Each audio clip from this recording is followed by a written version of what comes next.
Et cela après avoir souffert pendant 54 ans sous une dictature qui, au lieu de nous laisser travailler pour améliorer le Togo, nous a fait danser.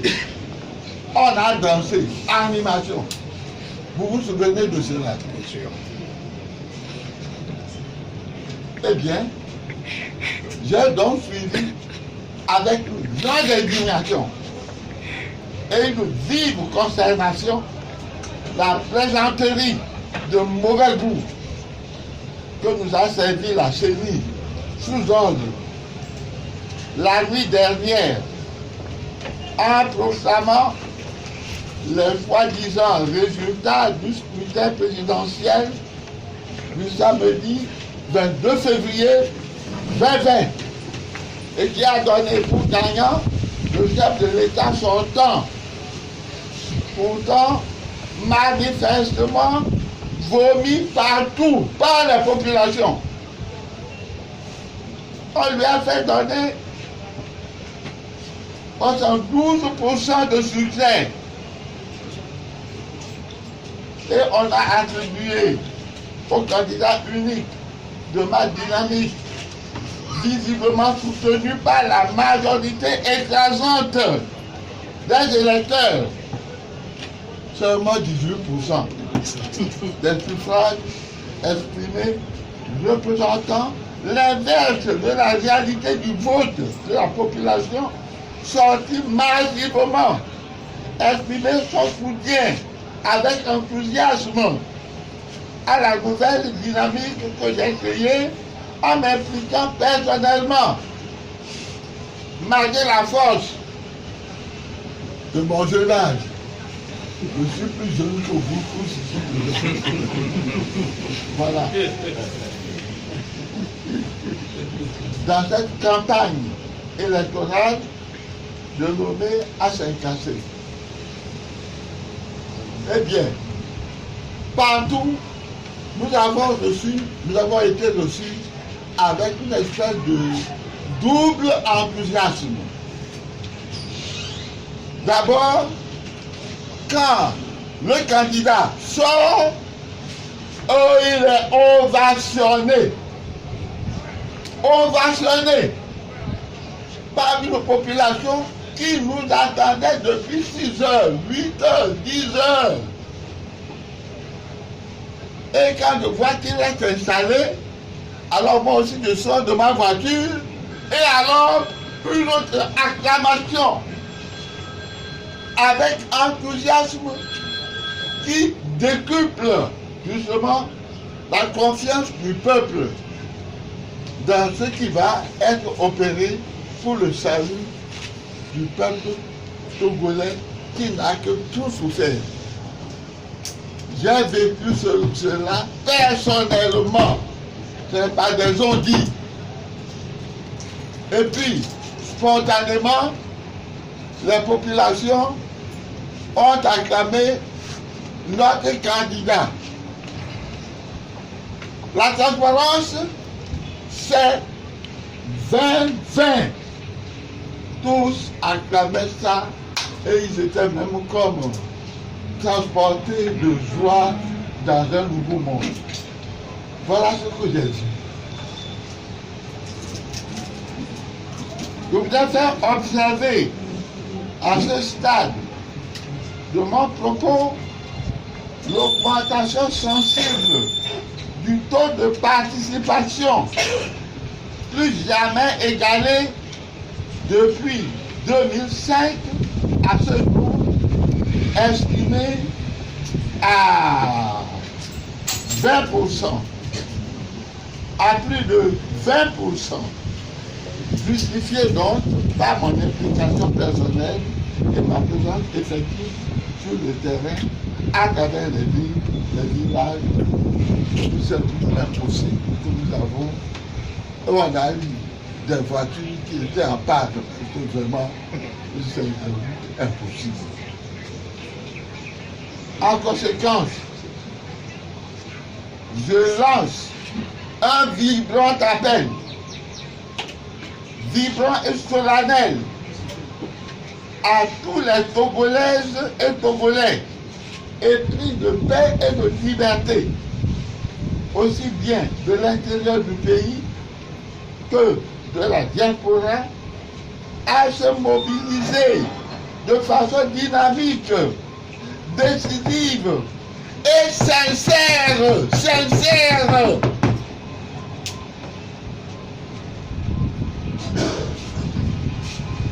en vue de faire échec à cette manœuvre grotesque et répugnante d'une époque longtemps révolue, qui tend encore une fois à voler la victoire du peuple togolais après 54 ans de sa dictature. Les gens m'en veulent parce que beaucoup ont dit qu'avec les élections, nous n'allons pas gagner. On va voler notre victoire comme ils l'ont fait par le passé. Je leur ai dit non. Avec la grâce de Dieu, moi j'apporte cette fois-ci la foi. Avec la grâce de Dieu, nous allons obtenir notre victoire et nous allons la gagner.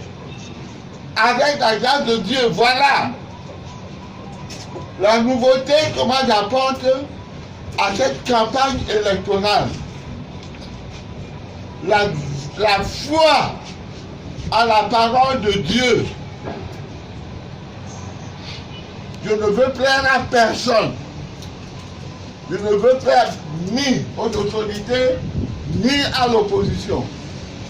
Mais ce que le Seigneur me dit de faire pour libérer ce peuple, voilà ce qui me guide. C'est pourquoi j'ai voulu en personne faire tout le parcours pour que je puisse dire à Dieu, j'ai fait de mon mieux, j'ai fait tout ce que vous m'avez demandé de faire. À vous maintenant de nous donner la victoire.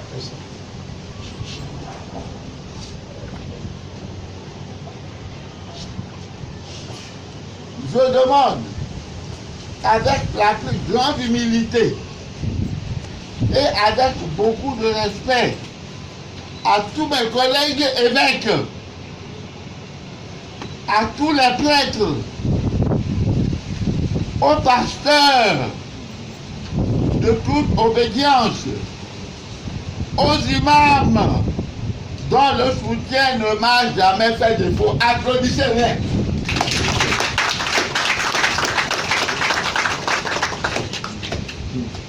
Bien sûr, j'ai été reçu très bien par l'évêque de Dapaon, Monseigneur Guibil Dominique, qui a préparé tous ses fidèles diocésains au cours d'un pèlerinage diocésain. Il leur a dit, votez pour la personne qui fera le bien commun. Ne vous laissez pas acheter par l'argent qu'on va vous donner. Il les a préparés. Et ces jeunes étaient fiers de nous accueillir à Dapaon. Monseigneur lui-même, avec l'évêque émérite, Monseigneur Jacques Anilunda, nous ont reçus à part. Son Excellence, Monsieur Agbeobe Gabriel Melton-Kodo, a été reçu donc avec moi-même et mon accompagnateur à part pour nous féliciter et nous encourager. Je dois le dire vraiment pour que on cesse de dire que ce que moi je fais n'est pas accepté. Les évêques ont écrit, si vous lisez leurs lettres pastorales, toutes les lettres pastorales des évêques recommandent cela. Mais les Togolais lisent et ne pratiquent pas. Je suis parmi eux l'ancien. Le bon Dieu m'a préparé pour ça. Déjà la conférence nationale. Il y avait bien Monseigneur Doucet qui était le plus grand théologien de l'Afrique de l'Ouest francophone. Mais lui-même a dit, c'est Pozo que Dieu a choisi pour faire la conférence nationale. Je l'ai présidé sans expérience, mais en écoutant beaucoup de conseils, et nous avons pu réussir cela malgré Yadema qui s'est opposé. Mais nous avons élu le premier ministre, Kofigo. Si dans la suite, les choses n'ont pas bien évolué, c'est Kofigo qui n'a pas joué son rôle. C'est pas bon, c'est Pozo. Je pense aussi le président du Haut Conseil de la République. J'ai présidé devant 79 délégués du HCR avec beaucoup de difficultés. Les militaires nous ont kidnappés et fessés après. Mais nous avons fait le travail.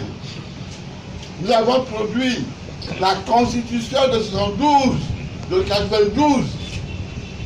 La belle constitution que même Eyadema s'est plié devant. Et il a fait tourner un référendum auprès de tout le peuple qui a accepté positivement ce référendum à 98%. Mais après, quand il a lu que le mandat limitait les anciens à 5 ans, alors c'est fini. Lui qui voulait rester président à vie, il a fait changer notre constitution. Et c'est cette conséquence que nous traînons aujourd'hui.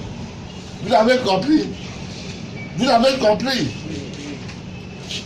Donc, si maintenant le peuple a encore fait appel à Monseigneur Pozo pour qu'il vienne l'aider à s'en sortir, pour que l'alternance devienne une réalité, Vox Populi, Vox Dei. La voix du peuple, c'est la voix de Dieu. C'est encore Dieu qui m'a demandé de venir vous aider maintenant. Et je me suis impliqué de toutes mes forces en demandant à l'opposition d'être unis. L'union fait la force. Ah, ça n'a pas été facile.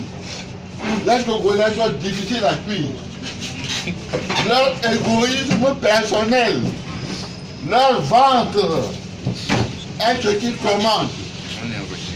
Et ils se sont laissés acheter par l'argent qui avait beaucoup de difficultés que finalement, avec conseil, prière et sacrifice, nous avons pu dégager notre candidat unique de l'opposition à la personne de Gabriel Vincent Agbeyome Kodjo, qui est celui que le Seigneur propose aux Togolais maintenant pour le renouvellement de Togo et pour qu'il efface les sueurs des yeux des Togolais souffrants, des Togolais malades, des Togolais méprisés, des Togolais enfants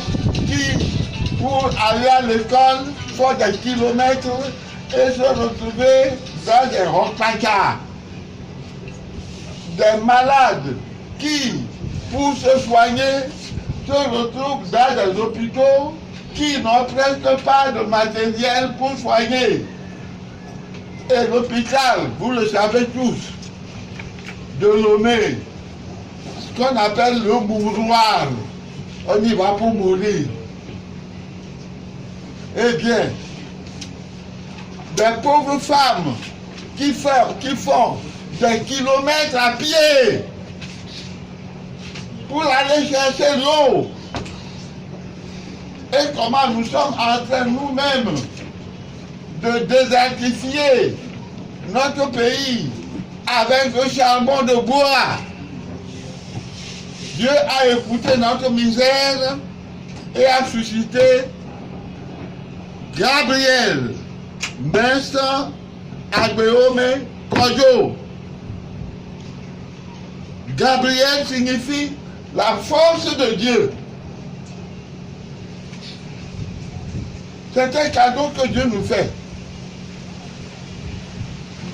Il a beaucoup d'expérience pour avoir travaillé sous de grands postes de responsabilité sous les deux dictateurs.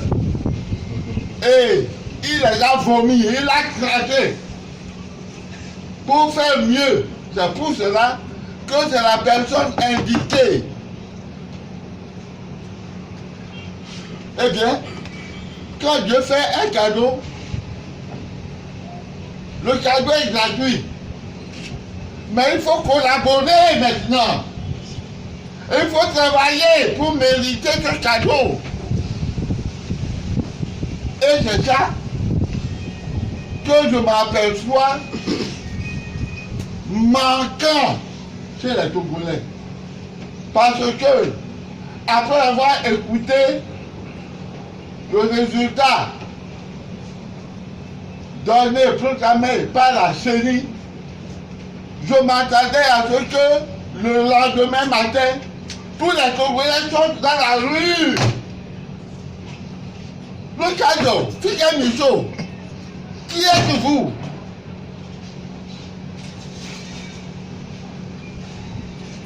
Nous attendons que quelqu'un nous... Oh, Togolais.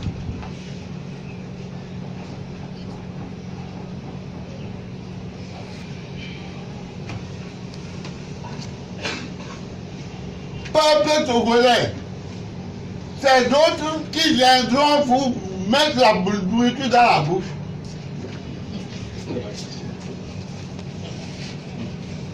Je ne veux pas employer l'autre comparaison qui nous humilierait trop. Je ne veux pas dire qu'il faut que notre maman vienne encore nettoyer notre derrière. Une injustice, c'est une injustice. Levez-vous tous.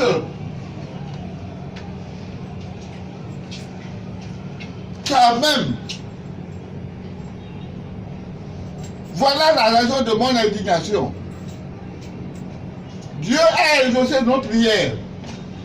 Il a fait le don qu'il faut pour que le Togo renaisse de ses cendres.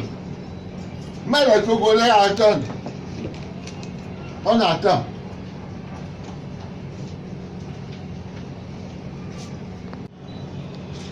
Jésus-Christ a dit à Judas qu'il a trahi à cause de l'argent, qu'il vaut mieux que celui-là ne soit pas né.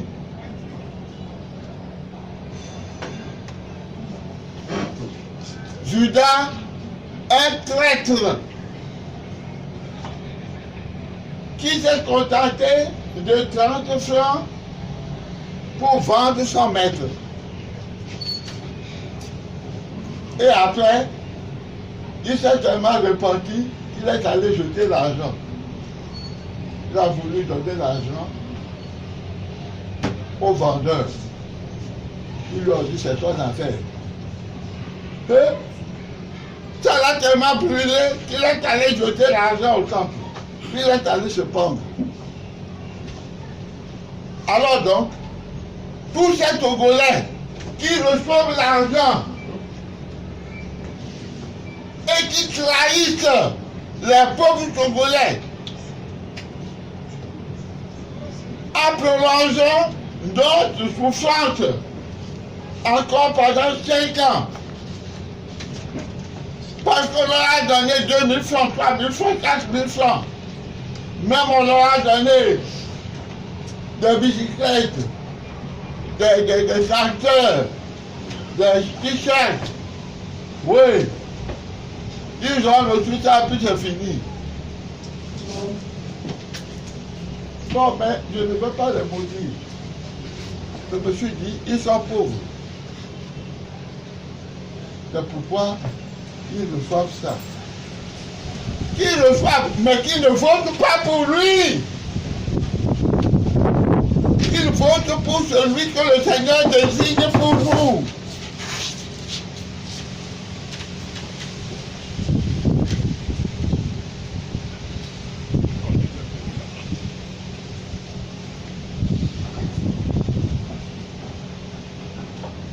Mes amis les Togolais, notre histoire ressemble un peu à l'histoire d'Israël. Dieu a promis à Israël la terre où coule le lait et le miel. La promesse de Dieu, quand Dieu décide quelque chose, aucune gomme ne peut effacer ce que Dieu a écrit. Mais il faut travailler pour que ce projet se réalise. Plus nous manquons notre collaboration, plus nous traînons nous-mêmes la réalisation du plan de Dieu.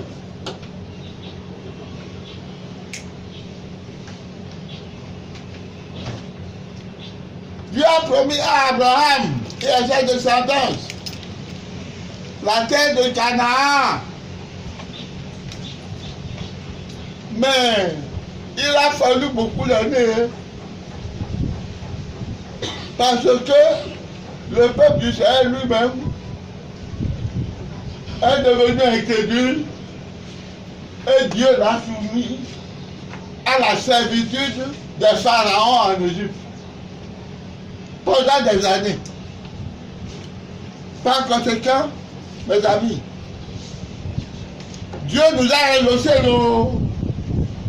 Mais si nous voulons jouir de la promesse de Dieu et du don de Dieu, mobilisons-nous maintenant.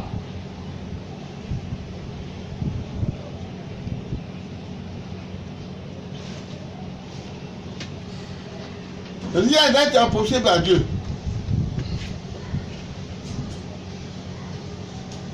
Rien n'est impossible à Dieu.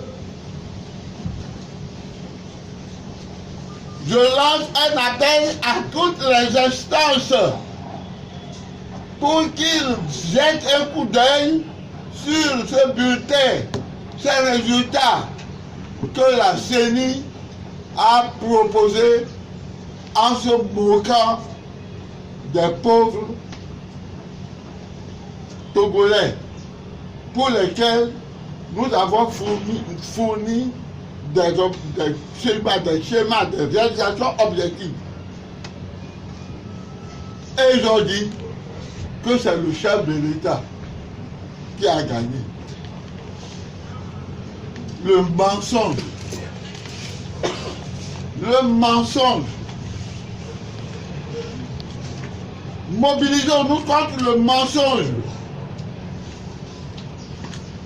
Je m'adresse à des croyants. Tous les Togolais sont croyants. Croyants chrétiens, croyants musulmans, croyants des religions traditionnelles. Le Togo est un pays de croyants. Par conséquent, ressaisissons-nous, mobilisons-nous. Si nous lâchons les dents croisées,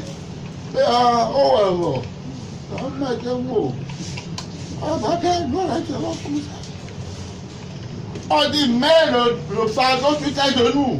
Dieu va t'aider à le porter sur la tête. Donc, ce jour-ci, j'ai dit, jeûnons, prions.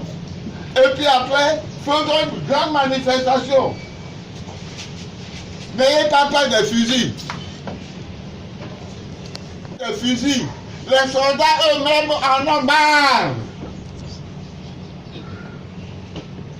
Mais comme ils sont sous des lois, vous savez la loi des soldats, obéissons d'abord, raisonnement ensuite. C'est pourquoi ils ne peuvent pas raisonner. Mais ils attendent que nous, la population, leurs parents qui sont parmi nous, merci de là. Oh! Nettoyez blancs et noirs, les groupes fédéraux des toits. Oh! Réveillons-nous et manifestons notre volonté de changer. Et que fort bouge.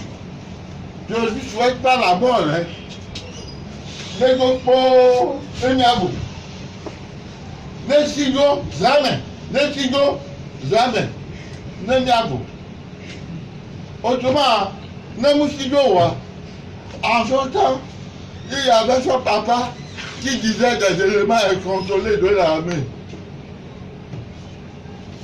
Quelque part, on a mis toujours, on nous a enfermés dans le Parlement pendant 26 heures, sans rien manger ni boire, et que j'ai informé le président Yadema. Oh mon Seigneur, oh, ton cas me fait pitié. Oh, donc tu n'as rien mangé aujourd'hui. Oh, ça c'est des éléments incontrôlés de l'armée. Adressez-vous au Premier ministre. Je m'adresse au Premier ministre, il me dit, ah, mon Seigneur, ce sont ces gens-là du Haut Conseil qui me critiquent tout le temps. Qui cherchent de me critiquer. Et moi aussi, je vais les aider. Ma vie, elle doit nous fier. Donc, fort négocier. Ne sigo pas. Et j'ai beaucoup de décisions. Et là, il m'a dit la fille. Il sera heureux.